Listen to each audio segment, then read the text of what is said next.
Hey guys, so welcome back to my YouTube channel. So आज हम देखने वाले हैं अबाउट द इंडियन कॉन्स्टिट्यूशन। आज हम इंडियन कॉन्स्टिट्यूशन के बारे में देखेंगे एंड उसकी क्या क्या फीचर्स है वो चीज़ आज हम कवर करेंगे। So without wasting any more time let's get into that.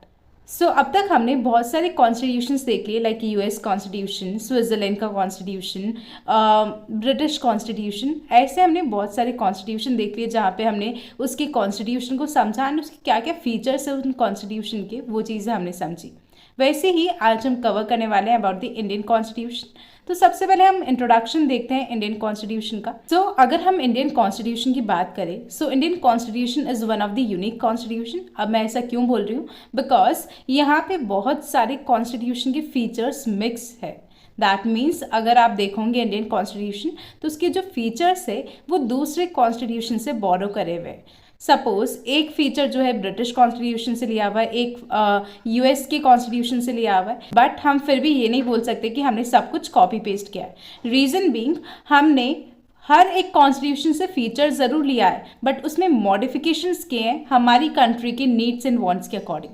हमारी क्या नीड्स है, क्या वांट्स है, उसके अकॉर्डिंग हमने उस फीचर में मॉडिफिकेशंस किए हैं। इस वजह से हमने बोरो ज़रूर किए हैं फीचर्स दूसरे कॉन्स्टिट्यूशन से, बट एग्जैक्टली कॉपी पेस्ट नहीं किया है। इस वजह से इंडियन कॉन्स्टिट्यूशन को एक यूनिक कॉन्स्टिट्यूशन कहा जाता है। अब ये जो कॉन्स्टिट्यूशन है इसमें बहुत सारे अमेंडमेंट्स भी हुए। पहले तो अमेंडमेंट्स का मतलब समझ लेते हैं। तो अमेंडमेंट्स जो है एक पॉलिटिकल टर्म है, ठीक है। अमेंडमेंट का सिंपल अगर मैं मीनिंग बताऊं तो अमेंडमेंट मीन्स चेंजेस। बेसिकली हमारे इंडियन कॉन्स्टिट्यूशन में बहुत सारे चेंजेस आए। अब वो क्या क्या चेंजेस थे हम एक एक करके सब तो पढ़ नहीं सकते। जो मेन इंपॉर्टेंट चेंजेस है उसके बारे में हम ज़रूर डिस्कस कर सकते हैं।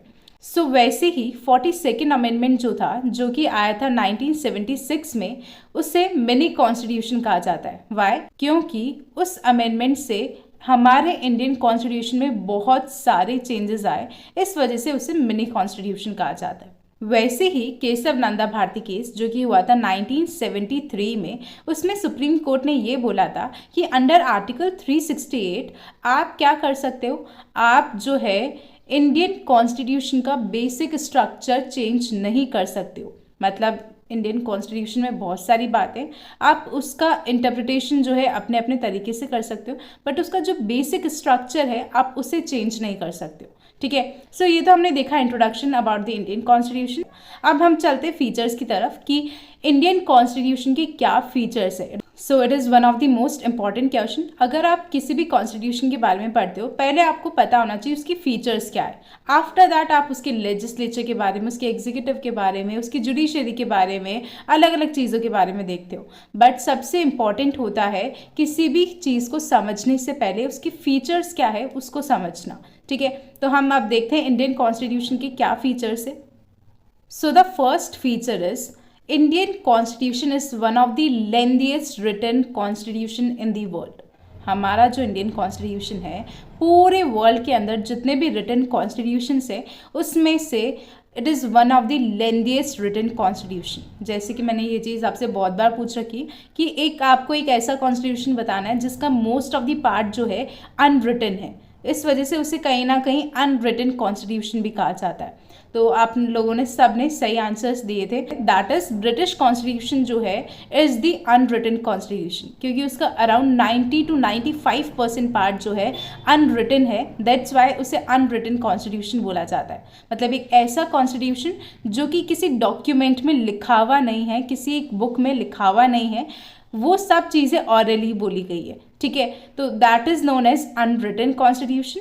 एंड हमारा जो है एक लिखा हुआ है, एक डॉक्यूमेंट पे लिखा हुआ है, एक डॉक्यूमेंट में ऑलरेडी टाइप करा हुआ है, इस वजह से हमारे कॉन्स्टिट्यूशन को बोला जाता है रिटन कॉन्स्टिट्यूशन, ओके। एंड जैसे कि मैंने बोला कि इंडियन कॉन्स्टिट्यूशन जो है सबसे लेंथीएस्ट रिटन कॉन्स्टिट्यूशन है। अब ऐसा क्या है कि आप देख सकते हो, ओरिजिनली अगर हम बात करें तो इंडियन कॉन्स्टिट्यूशन में ओरिजिनली प्रीएम्बल था, 395 आर्टिकल्स थे, 22 पार्ट्स थे एंड 8 स्केड्यूल्स थे, ठीक है।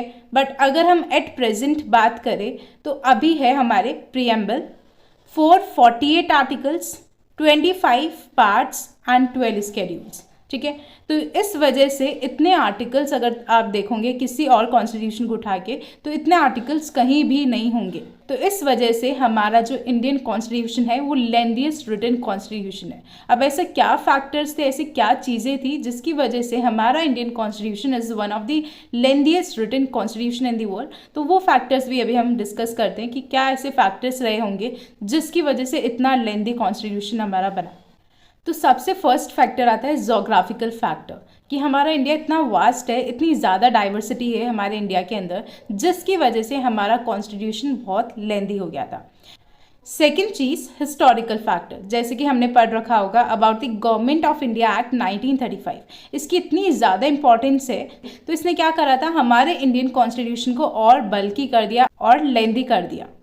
थर्ड फैक्टर इज कि हमारा जो सेंटर है एंड जो स्टेट्स है उनके लिए एक ही कॉन्स्टिट्यूशन है। ठीक है, बहुत जगह ऐसा होता है कि सेंटर के लिए अलग कॉन्स्टिट्यूशन होता है, स्टेट के लिए अलग कॉन्स्टिट्यूशन होता है, बट यहाँ पे भी एक एक्सेप्शन है, that is Jammu and Kashmir. वहाँ का जो है अपना एक कॉन्स्टिट्यूशन है। तो exceptions are always there, but लेकिन अगर हम मेनली बात करें तो हमारा जो सेंटर है और जो स्टेट है उसके लिए एक सिंगल कॉन्स्टिट्यूशन है। इस वजह से ये इतना लेंदी कॉन्स्टिट्यूशन है। फोर्थ फैक्टर इज कि हमारी जो कॉन्स्टिट्यूएंट असेंबली है वहाँ पे ऐसे लोगों का परसेंटेज बहुत ज़्यादा था जिनको लॉ की नॉलेज थी। ठीक है, तो इस वजह से हमारा कॉन्स्टिट्यूशन लेंदी होता चला गया। ओके, सो ये तो हमने देखा कि क्या फैक्टर्स थे जिसकी वजह से हमारा जो कॉन्स्टिट्यूशन है it is one of the lengthiest written constitution in the world. So हमने फर्स्ट फीचर देख लिया, lengthiest written constitution. Second feature आता है हमारा ड्रॉन फ्रॉम वेरियस सोर्सेज। जैसे कि मैंने आपको स्टार्टिंग में भी बताया था कि हमारा जो इंडियन कॉन्स्टिट्यूशन है वो अलग अलग जगह से, अलग अलग कॉन्स्टिट्यूशन में से हमने फीचर्स ले रखे हैं। ठीक है, एंड उसको फिर मॉडिफाई कर रखा है। तो इस वजह से इनको अलग अलग सोर्सेज से जो है इंडियन कॉन्स्टिट्यूशन के जितने भी फीचर्स हैं उनको अलग अलग सोर्सेज से लिया गया है। अब वो कौन से फीचर्स कहाँ से लिए गए वो चीज़ अभी हम डिस्कस करते हैं। सो हमारा जो स्ट्रक्चरल पार्ट है कॉन्स्टिट्यूशन का, उसका मेजर पार्ट जो है वो कहाँ से ले रखा है, वो ले रखा है हमने गवर्नमेंट ऑफ इंडिया एक्ट 1935 से। ठीक है, एंड जो फिलोसॉफिकल पार्ट है कॉन्स्टिट्यूशन का वो हमने लिया है अमेरिकन एंड आयरिश कॉन्स्टिट्यूशन से। एंड अगर हम पॉलिटिकल पार्ट की बात करें तो पॉलिटिकल पार्ट जो है हमने लिया है ब्रिटिश कॉन्स्टिट्यूशन से। एंड बचे हुए अदर प्रोविजंस हमने अलग अलग कॉन्स्टिट्यूशन से लिए हैं।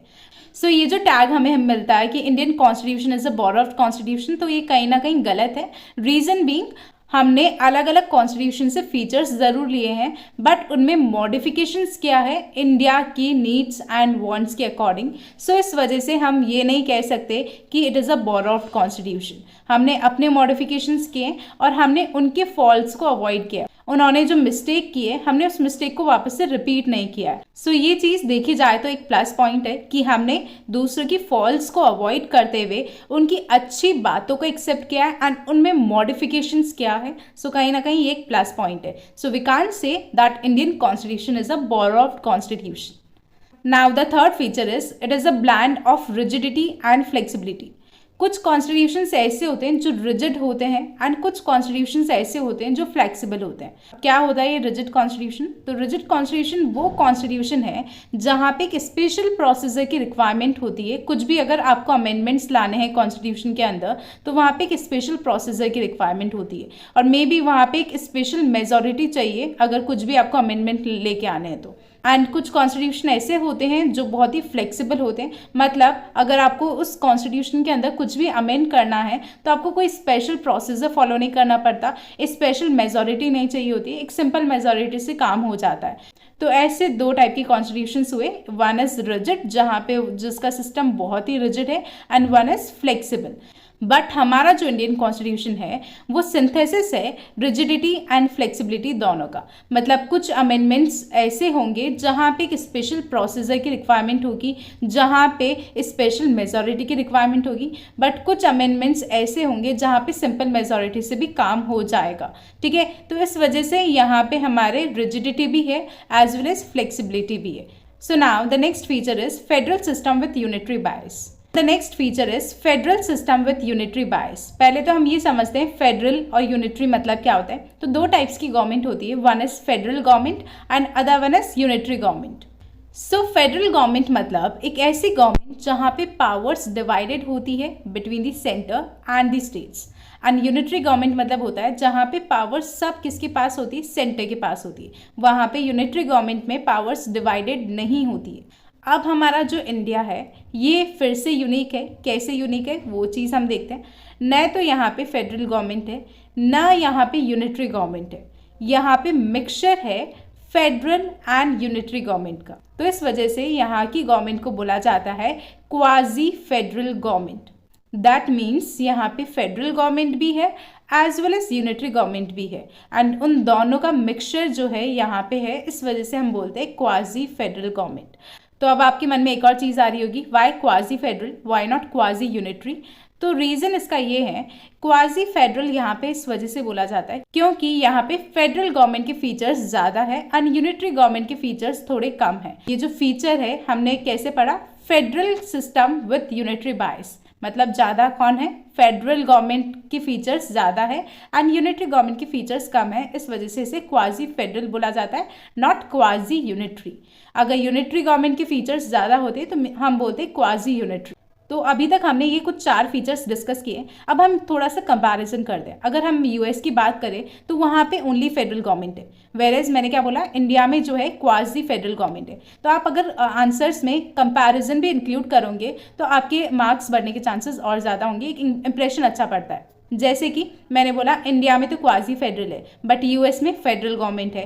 ब्रिटेन में अगर हम देखें तो वहाँ पे यूनिटरी गवर्नमेंट है। तो वो कम्प्लीटली फेडरल है, कम्प्लीटली यूनिटरी है, वो चीज़ हमने बता दी। तो इससे एग्जामिनर को लगेगा अच्छा केवल इंडियन कॉन्स्टिट्यूशन की नॉलेज नहीं है, आपको दूसरे कॉन्स्टिट्यूशंस की भी नॉलेज है। तो ये चीज़ आप बता सकते हो। So the next feature is parliamentary form of government. हमारे इंडिया में पार्लियामेंट्री फॉर्म ऑफ गवर्नमेंट है एंड इस फीचर की इंस्पिरेशन हमने कहाँ से ड्रॉ करी है, ब्रिटिश कॉन्स्टिट्यूशन से ड्रॉ करी है। तो हमारे यहाँ पे पार्लियामेंट्री फॉर्म ऑफ गवर्नमेंट है। अब पार्लियामेंट्री फॉर्म ऑफ गवर्नमेंट क्या होता है, तो पार्लियामेंट्री फॉर्म ऑफ गवर्नमेंट ऐसी गवर्नमेंट होती है जहाँ पर आपका जो एग्जीक्यूटिव होता है वो लेजिस्लेचर को रिस्पॉन्सिबल होता है, आंसरेबल होता है। That is one of the feature of parliamentary government. And parliamentary form of government में नॉमिनल एग्जीक्यूटिव भी होते हैं एंड रियल एग्जीक्यूटिव भी होते हैं। अब what is nominal executive and real executive? Nominal executive मतलब जिनके पास नेम सेक की पावर्स है। दैट मीन्स उनको पेपर में बहुत सारी पावर्स दे रखी है, मतलब कॉन्स्टिट्यूशन ने उनको पेपर पे बहुत सारी पावर्स लिख के दे दी, ठीक है, बट वो उन पावर्स को एक्सरसाइज नहीं कर रहे। वेरएज रियल एग्जीक्यूटिव वो होते हैं जिनके पास पेपर में भले इतनी पावर्स नहीं हो बट वो रियल में उन पावर्स को एक्सरसाइज कर सकते हैं। तो दैट इज रियल एग्जीक्यूटिव। और अगर आपको फिर भी डिफरेंस समझना है तो कभी भी न्यूज़पेपर खोल के देख लेना, आपको ज़्यादा नाम किसका दिखेगा, प्रेसिडेंट का या फिर प्राइम मिनिस्टर का। सो अगर आप देखोगे तो आपको प्राइम मिनिस्टर, जैसे कि अगर हमारे इंडिया में अगर हम बात करें तो हमें प्राइम मिनिस्टर का नाम जो है ज़्यादा दिखाई देगा न्यूज़पेपर में एज कम्पेयर टू प्रेसिडेंट, ठीक है। तो यहाँ पे हमारे इंडिया में prime minister is the real executive where president is the nominal executive. तो ये तो होता है पार्लियामेंट्री फॉर्म ऑफ गवर्नमेंट के बहुत सारे फीचर्स है, but the main feature is कि यहाँ पे जो एग्जीक्यूटिव होते हैं वो कलेक्टिवली रिस्पॉन्सिबल होते हैं टू द लेजिस्लेचर। एंड अगर आपको इसके बारे में और डिटेल में जानना है तो मैंने इसकी लिंक जो है डिस्क्रिप्शन बॉक्स में दे रखी है। मेरी ऑलरेडी वीडियो बन रखी है पार्लियामेंट्री फॉर्म ऑफ गवर्नमेंट पे, तो आप वहाँ जाके देख सकते हो। सो आज हमने ये 5 फीचर्स डिस्कस किए एंड बचे हुए फीचर्स हम नेक्स्ट पार्ट में डिस्कस करेंगे। So stay tuned for that part. So अगर आपको किसी भी पॉइंट में या किसी भी टॉपिक में कुछ भी डाउट हो, कुछ भी क्वेरीज हो, then you can always ask me in the comment section and I will try to reply all your comments. And one more thing, अगर आपको मेरी वीडियोस की रेगुलर अपडेट्स चाहिए तो आप मुझे इंस्टाग्राम पे फॉलो कर सकते हैं। एंड अगर आपको किसी भी टॉपिक्स के नोट्स चाहिए, जितनी भी मैंने वीडियोस अपलोड कर रखी है उनमें से किसी भी टॉपिक के अगर आपको नोट्स चाहिए then you can join my Telegram channel. मैंने लिंक डिस्क्रिप्शन बॉक्स में दे रखी है, so you can go and check out there, okay. And please अगर वीडियो अच्छी लगी हो तो लाइक करना मत भूलिएगा and share it with your friends also, so that Indian constitution के बारे में ज़्यादा से ज़्यादा नॉलेज सब तक पहुँचे, okay. And do subscribe to my YouTube channel for more videos like this and don't forget to press that bell icon. So yeah, bye bye, take care.